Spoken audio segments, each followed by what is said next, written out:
when you were younger, I know you've had your influences, but was there any kind of movies like this outside of, say, Star Wars that put their dent on you, if you like? Yeah, there were a few movies, Outlander or Outland, I think it's called. Yeah, that Sean Connery movie. Oh yeah, that one.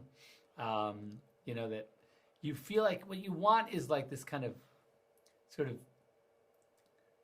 it to feel like a boutique experience, even though it's, you know, not necessarily, because it's a giant movie. It's going to be seen by jillions of people.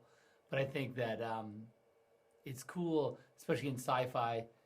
You know, this is a really handmade movie, and it's really kind of intimate. I think when you see the director's cuts, there's even more of that. But I think that, well, Excalibur, of course, I always talk about.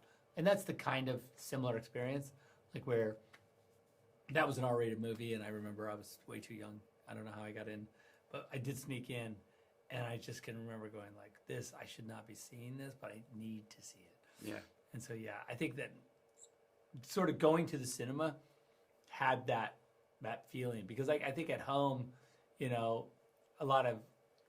it's easier for a kid to turn on an R-rated movie than to get into one in the cinema. That's a bit of more of a tricky, you had to work it. Yeah. And I think that it was always worth it to me. Yeah. And then you've done, you know, you've brought Watchmen to the screen, which many people have tried to do. You've done Superman, you've done all the things in between. With this film, what's the thing you're most proud of? Because it was such a huge undertaking, and you've also got more that you've had to take away. I think the thing I'm most proud of on this project is that, you know, sort of the sum total, when you put the movies together and you watch the whole 4-hour experience, and you really start, I think by the end of this movie, everything's kind of solidified. Like the Motherworld, the village, the tech, the mythology, it all kind of like, you feel like you could like, you could keep going and just be like, okay, if they had another 4 hours of this, it's fine. You know, it just feels like a thing. That's the thing I'm most proud of, is that that it's kind of fully realized, you know, by the end, you know, and I think that was the biggest work,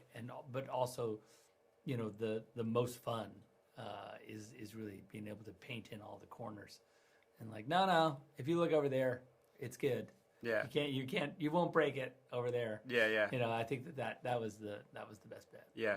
One of your good friends, Chris Nolan, I remember when he did the third Batman movie, while this is a bit different from yours, he was very kind of hesitant and had to try and find the idea. Do you have an idea for what you might do, or are you happy if this was kind of the two-part that you would be? Absolutely have plenty of ideas about what I would do. The problem is we've just spent so much time talking about it that, of course, we have like it completely figured out, because you just couldn't. In a weird way, we knew where it had to go in order for us just to do this, because there's details about Princess Issa and what's happening with her, and like how she's related to Belisarius and all the other broad stories. I mean, for instance, I don't think it's mentioned anywhere in the movie, but we know that that this is the third incarnation of Princess Issa. There was a ancient, like, first Princess Issa. There was a sort of middle-aged Princess Issa, the middle age of Moa, and then this third incarnation of Princess Issa. So it's like, even just doing that work, which it doesn't even appear in the film, but that we've worked all those like myths out. You know, that's like part of the fun of it. Yeah. Very quickly before I go, how are you? Obviously, you did Man of Steel, which is over 10 years ago now, and James is busy doing his new Superman. Are you excited as a fan to just detach yourself from all of it and just go from all of it and just go as a fan this time? Absolutely. I'd be interested to see what that's all about. Yeah. Very interesting.